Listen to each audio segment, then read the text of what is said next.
Good morning guys. Ayan guys, madilim pa sa labas pero ang oras ngayon ay mag 8 AM na.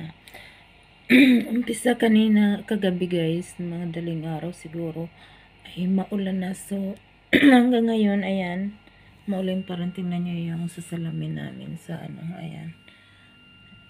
Tuloy pa rin yung ulan. Ayan. Tapos ayun, doon baha na guys. So, buksan natin. So, ayan nga ang tubig sa bintana namin. Mahangin. Mahangin. So, ayan. Sa labas. Ayan. May sasakyan kasi guys. So, ayaw ko muna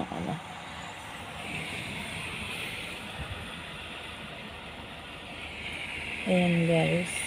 Tapos alam niyo guys, may kasamang ice yung ulan.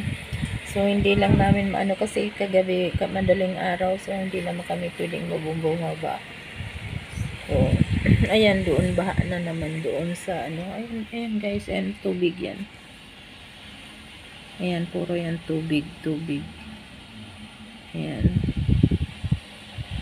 Walang din ngayon guys, hindi pinapasok yung mga bata sa school dahil sa lagay ng panahon.